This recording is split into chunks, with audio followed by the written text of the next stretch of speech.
Harri guyyaa ayyaana yaadannoo qulqulluu Waaqayyoo Abbaadha. Tokkos guyyaa ayyaana yaadannoo ergamaa Rufaa'elidha. Tokkos guyyaa ayyaana yaadannoo Abuna Zaraa Buruuk.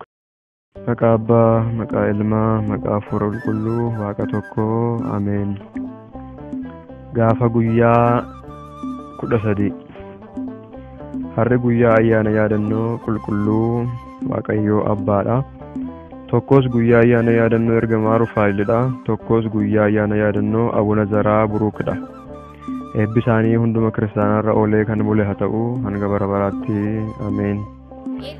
Akkuma yeroowwan darbee har'a seenaa qulqulluu Waaqayyoo Abbaa hundumti keenya amma jedhamuu danda'amutti ni beekna waan ta'eef dubbisa kana keessatti yookiin viidiyoo kana keessatti gashuu waan hin dandeenyeef ifama guddaa isin gaafanna.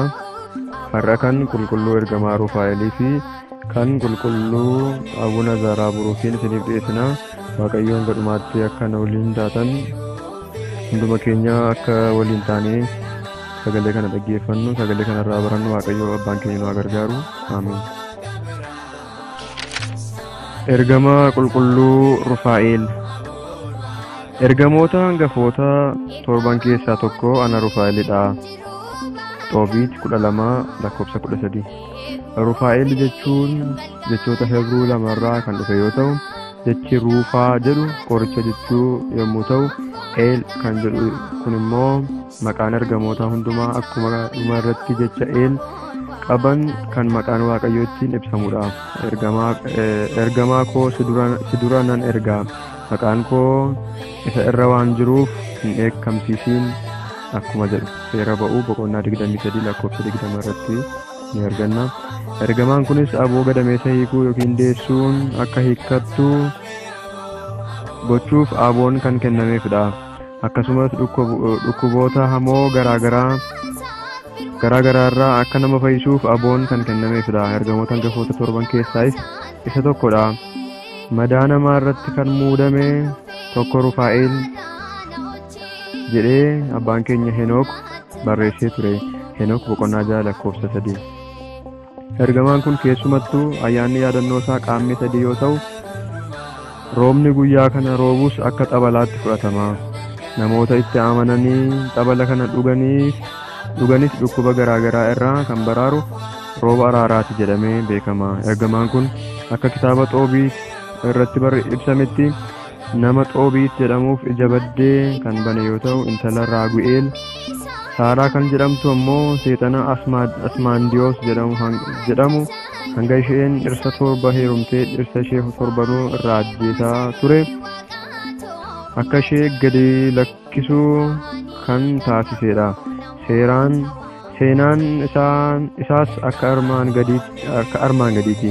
Xoobiit bara mootii Faaris Silminaasoor kan booji'ameen kan gosa Niftaalem irraa dhalate nama jabaa ture. Waaqayyo jaalala waan kenneef mootichi aangoo guddaa isaaf kennee ture. Booda mootichi Silminaasoor du'ee Sanaakireem yoo bakka bu'u garuu Xoobiit aangoo irraa ni bu'e. Xoobiit ilma tokko kan maqaan isaa Xoobiyaa jedhamus qaba. Xoobiit dulloomee waan tureef ilma isaa Xoobiyaa waamee wanta hojjechuu qabu adda baasee itti hime. Yaa ilma koo, osoon hin du'iin niitii barbaadadhu jedheeni. Qarshii Gabaahel bira adaraan teessisee tures osoo ani hin du'iin dhaqii fidii jedheeni. Xoobiyaanis tole jedhe. Xoobiyaan iddoo biyya qarshiin jiru waan hin beekneef nama miiltoo ta'uuf barbaaddachaa ture. Yeroo kana qulqulluu Rufaa'el biyya sana akka deemu karaa biyyichaas akka nama beekuutti nama itti fakkaatee Xoobiyaaf of ibse. Xoobiyaanis miiltoo isaa kana abbaa isaa Xoobiitiif beeksise. Ergamichi garuu maqaa isaatiin osoo hin taane ani Azaariyaasin jedhama jedheeti wal bareeni ture. Xoobiitis Azaariyaasiin egaa adaraa inni ilma koo tokkichadha, manaa bahees hin beeku jedhee galaa qabsiisee erge. Azaariyaas ammoo karaa itti agarsiisaa deemaa oolanii dhumarratti laga Xeegiroositti dhufanii. Yeroo kana Xoobiyaan nafa dhiqachuu gara lagaa bishaan gidduu seenee osoo jiru qurxummiin tokko itti dhufe.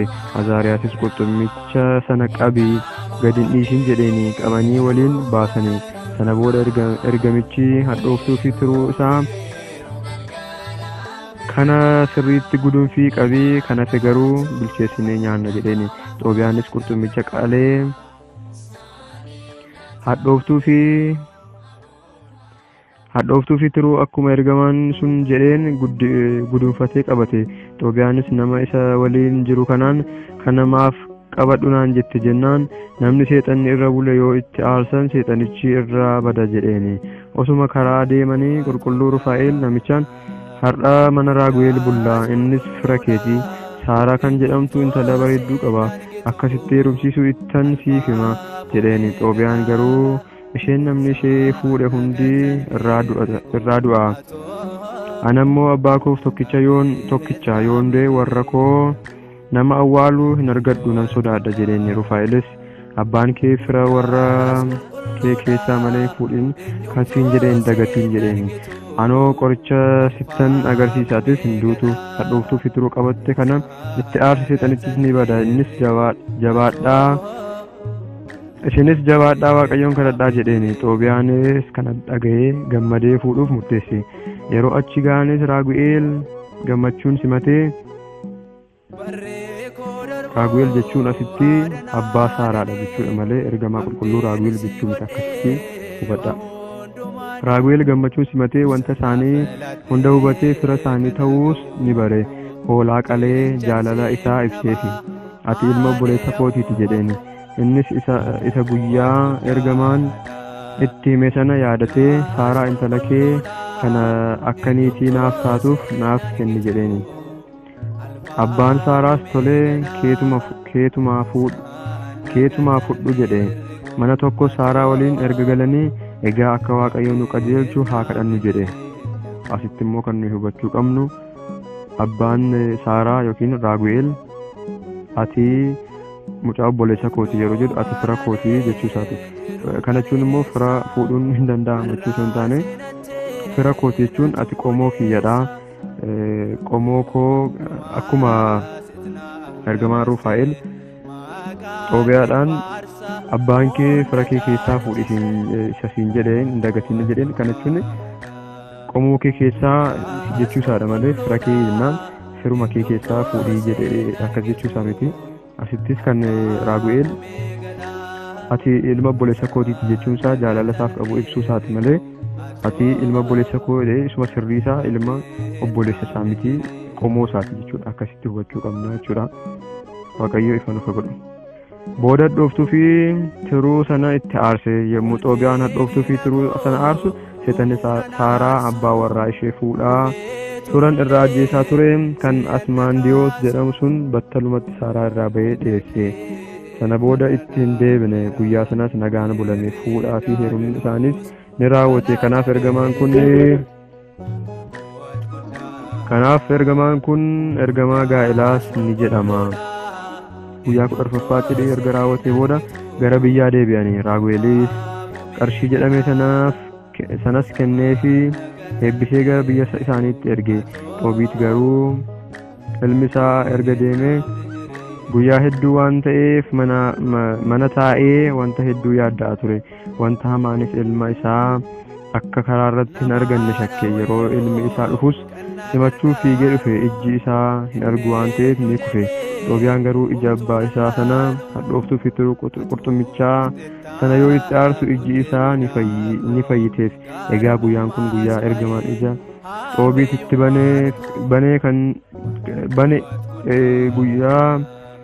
guyyaan kun guyyaa ergamaan ija Xoobiit itti banee kan yaadannudha.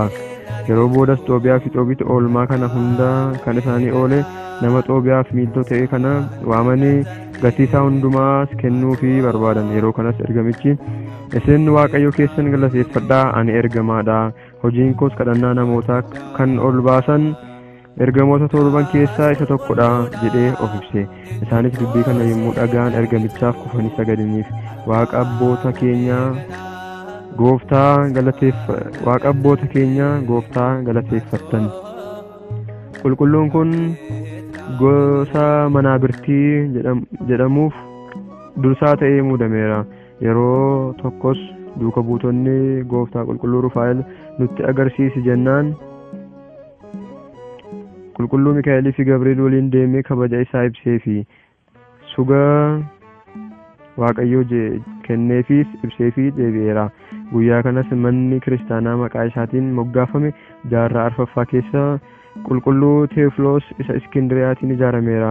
Kan ijaarame immoo dugda odola guddaa qurxummii fakkaatu irratti.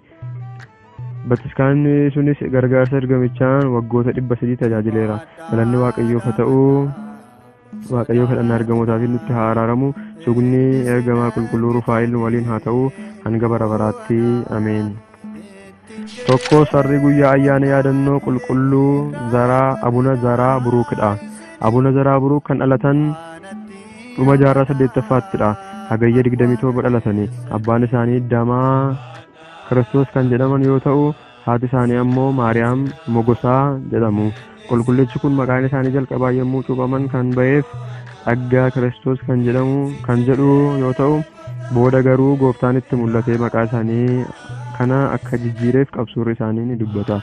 Qulqulluu Abuna Zaraa Buruuk seenaa fi qabsuura baay'ee nama ajaa'ibu kan qabanidha. Seenaa ajaa'ibaa isaanii keessaa waggaa 7 yommuu guutanitti cubbuu addunyaa kana akkan hin agarreef ija koo na jaamsi jedhanii kadhatanii ijji isaanii hanga waggaa 12 guutanitti akka jaamtee turte qabsuurri isaanii ni hima. Dabalees aangoo lubummaa hanga phaaphaasummaa gooftaan keenya akka kenneef kennaawwan baay'ee dinqisiisaa ta'een akka badhaasee dubbata. Waggaa 12 yommuu guutanitti gooftaan ati ifa wangeelaa akka ibsituuf ijji kee siif haa banamu jedhee ijji isaanii banamteefii jirti. Yommuu aangoo phaaphaasummaa gooftaan kennuuf maqaan isaanii Zaraa Buruuk jedhame. Waaqayyoo iddoo barbaadanitti akka socho'aniif kochoo biqilcheefii jira. Ergamoonni Waaqayyoos dhalli namaa akka uumama ergamaatiin koolli kennameefii jiraachuu isaa kanatti baay'ee dinqisiifataa akka turan qabsuurri isaanii ni ibsa. Abuna Zaraa Buruuk wangeela lallabuun baay'ee kan dhamaanidha. Ajaa'iba qulqullichi kun raawwatan keessaa tokko guyyaa tokko yommuu loltoonni mootichaa isaan ari'atan kitaabota faarfannaa Daawitii fi kitaabota wangeelaa lallabuuf itti fayyadaman 7 harkaa qabu ture. Kunis kitaaba kana sa'aatii sanatti bakka kaa'an dhabnaan fuuldura isaanii kan ture laga Abbayyaa yookiin Giyoon waan tureef lagicha keessatti darbatanii lagichaan kitaabota koo naaf eegi jedhanii imaanaan itti kennan. Waggaa 5 boodas deebi'anii Giyoon kitaabota koo kanan adaraan si dura kaawwadhe naaf deebisi jedhanii osoo bishaan tuqee hin jiisiin kitaabota isaanii fudhataniiru. Kanaaf naannoon sun Gish Abbaay jedhamee waamame.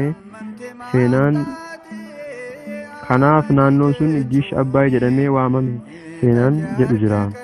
Naannoo Gish Abbaay kanattis Abuna Zaraa Buruuk waggoota 30 kadhannaa taasisaniiru. Akka maddeen seenaa jedhanitti taabotni maqaa isaaniitiin moggee Gish Abbaayitti yookiin Goojjamitti kan argamu yoo ta'u, yommuu ayyaanni waggaa qulqullichaa kabajamus dinqiiwwan adda ta'an iddoo qabsuurri isaanii dubbifamutti ni raawwata. Isa keessaayis iddoo isaan itti awwaalamanitti biyyoon isaan itti awwaalaman yoo irraa qicaa'olanis kan hin hir'anne kan guutee gadi namminedha. Xabala isaaniitiin dhukkubsattoonni hedduun ittiin fayyan. Hafuuronni hamoos ni ba'u. Qulqullichi kun akka qabsuurri isaanii ibsutti bineensota gurguddoo Biheemoot fi Leewotaan jedhaman kan seera uumamaa irratti jiraachuun isaanii barame ilkaan isaanii lakkaa'uu kan danda'anii fi bara addunyaan kun itti dabartu kan hubatanidha. Waaqayyoos waadaa guddaa isaaniif kennee jira. Qulqulluu Abuna Zaraa Buruuk kan boqotan amajjii 13 waggaa 482ttidha. Waaqayyoof galanni haa ta'u. Waaqayyoo kadhannaa qulqullootaatiin nutti araaramu. Sugni qulqullichaas nu waliin haa ta'u hanga bara baraatti. Ameen. Galanni Waaqayyoof haadha isaa dubroo Maariyaamiif ulfaataa fannoo isaatiif hanga bara baraatti haa ta'u. Ameen. Kan turanii warri maltoonni ilma Waaqayyooti haa turumoo jedhanii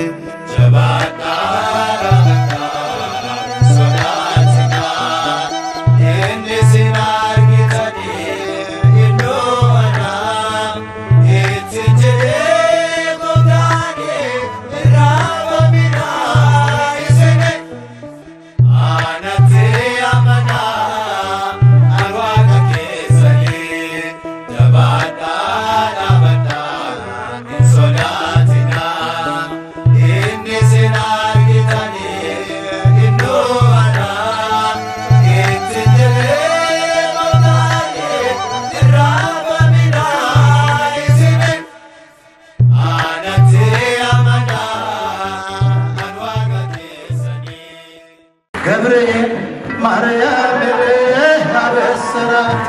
አበሰራት ወንድ ልጅ ትወልጃለሽ አላት